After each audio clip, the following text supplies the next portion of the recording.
Bonjour, bonjour chers co-créateurs, co-créatrices, c'est Lilou. Vous allez entendre ma voix un petit peu déraillée, tout simplement parce que je viens de faire 2 jours d'interview et puis on reçoit, comme vous le savez peut-être, le docteur Joe Dispenza ce week-end au Grand Rex. Donc aujourd'hui nous sommes dimanche, c'est le dernier jour et donc tout s'est très très bien passé, 2500 personnes, une énorme organisation. Mon mari a délicieusement piloté tout ça, lui qui est dans l'événementiel, ça simplifie. Mais moi, ma voix, ouais. Je voulais faire cette vidéo par rapport aux médiums. J'avais envie de partager mon expérience avec des médiums, avec les médiums que j'ai pu rencontrer tout au long de ma vie, parce que j'en ai fréquenté quelques-uns. Et je viens de faire d'ailleurs 2 très très belles interviews qui seront bientôt en ligne, une avec Anne Duffigo et l'autre avec Henri Vigneault. Ça fait un moment que ça fait, je dirais, une quinzaine d'années à peu près que j'ai eu affaire à des, même plus, peut-être 20 ans, que j'ai eu affaire à des médiums.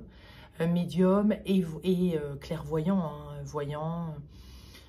Notamment, je pense à cette fameuse rencontre avec Sophie Chevalier, qui m'avait dit, quand j'habitais encore à Miami, que j'avais une vingtaine d'années, il y a 20 ans, que j'allais écrire une quarantaine de livres, que j'allais, alors que j'avais même pas encore écrit un livre. Et toutes ces choses qu'elle a pu me dire, j'ai pu la consulter à peu près une fois par an. Je pense que c'est important de pas trop non plus le faire trop régulièrement et systématiquement. Mais elle a été là à des carrefours de vie comme d'autres médiums et clairvoyants. J'avoue avoir surtout fait appel à elle. Mais au fur et à mesure des années, j'ai pris beaucoup de plaisir et je crois que ça fait partie de mes interviews favorites quand vraiment le médium est bon.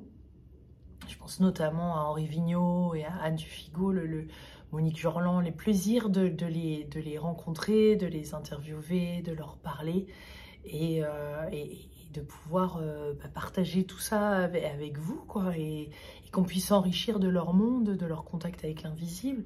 Je trouve qu'ils reçoivent énormément de sagesse comme ça en direct finalement, parce qu'à chaque contact qu'ils ont, il y a une perle de sagesse ou un mot ou un message à faire passer aux personnes qui sont là et des fois endeuillées, bien souvent. Et c'est des perles de sagesse juste incroyables. Alors de pouvoir leur poser toutes ces questions avec leur recul, leurs dizaines d'années d'expérience, c'est juste fantastique. Ça me fait penser d'ailleurs à Dolores Cannon, qui avait fini par faire, alors elle n'est pas médium, mais elle a fait de l'hypnose régressive, elle a énormément reçu de savoir lors de ses rencontres avec des gens qu'elle mettait sous hypnose. Et tout ce savoir, en fait, des gens qui commençaient à parler de leur vie antérieure, de leur vie sur d'autres planètes, de tout ça, en fait, finalement, ça s'est croisé au fur et à mesure des années, dans tous les pays, tout style de personnes, et elle en a fait un livre, Les 3 vagues de volontaires et autres. Il y en a eu de nombreux livres de Dolores Cannon, malheureusement, elle est décédée. Mais je trouve que c'est un savoir, en fait, ces gens-là, moi, je me considère hyper chanceuse déjà de faire ces interviews, d'avoir toutes ces rencontres, de pouvoir les diffuser et d'avoir du temps avec ces personnes comme là, d'avoir pu interviewer le Dr Joe Dispenza, de passer du temps avec lui. C'est sûr que c'est privilégié. Et en même temps, ça s'est construit, vous le savez, sur de nombreuses années. Donc, c'est mérité. Mais c'est vrai que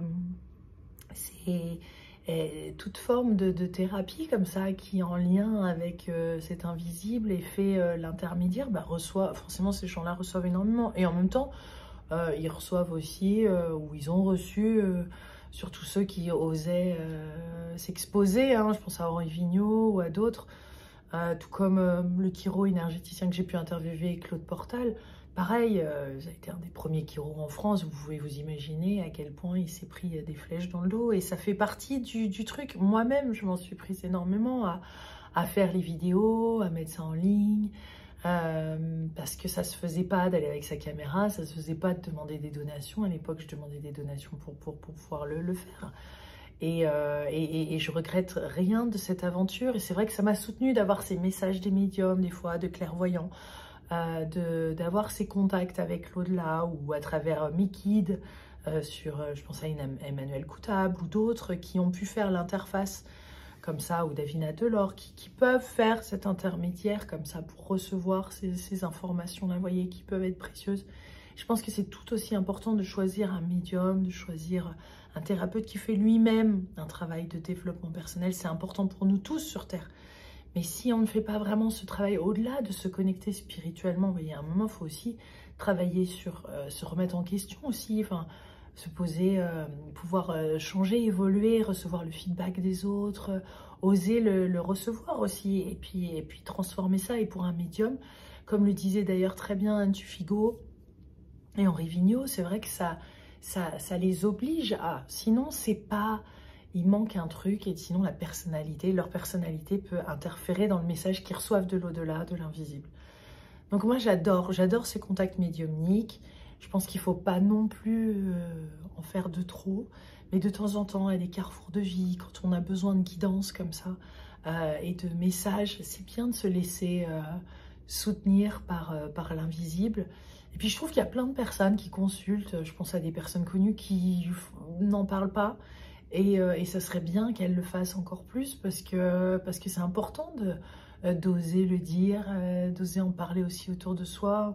On a eu l'impression pendant très longtemps que c'était quelque chose et qu'il fallait mieux le garder pour soi parce que sinon on pouvait être moqué, ridiculisé. Moi je trouve que maintenant c'est l'inverse, justement, le fait d'oser partager ces expériences-là autour de soi. C'est juste merveilleux. C'est merveilleux, ça ouvre les consciences, on ose être vraiment soi-même, et ça, il n'y a rien de plus bon, jouissif. C'est vraiment tellement bon d'être soi-même et de pouvoir oser parler de ça. Et ce qui est fou, c'est que quand on ose en parler, on voit très vite la réaction des gens autour de soi, de ses parents, de la famille, des proches. Et on voit ceux qui nous accueillent inconditionnellement. C'est les mêmes qui nous accueillent inconditionnellement avec nos défauts. Voilà, donc c'est fantastique d'oser le faire. Vous m'avez vu le faire à travers les vidéos blogs, à travers ces interviews. Ça n'a pas toujours été aussi simple de le faire pour moi dans la vie de tous les jours. Maintenant je le fais, et j'avoue que de faire un coming out spirituel, on va dire ça comme ça, c'est libérateur. Voilà. Donc excusez-moi pour ma voix, je vais en garder un petit peu pour ce soir pour clôturer l'événement si m'en reste encore. Et puis je vous embrasse très très fort, je vous dis à très bientôt, et bon contact médiumnique ou clairvoyant si vous en ressentez le besoin. Là-haut ils sont là, l'invisible est là, les guides sont là pour nous aider en ce moment, et je pense que c'est très difficile sans ce contact-là en effet de pouvoir trouver son équilibre, surtout en ce moment. Je vous embrasse très fort, à bientôt.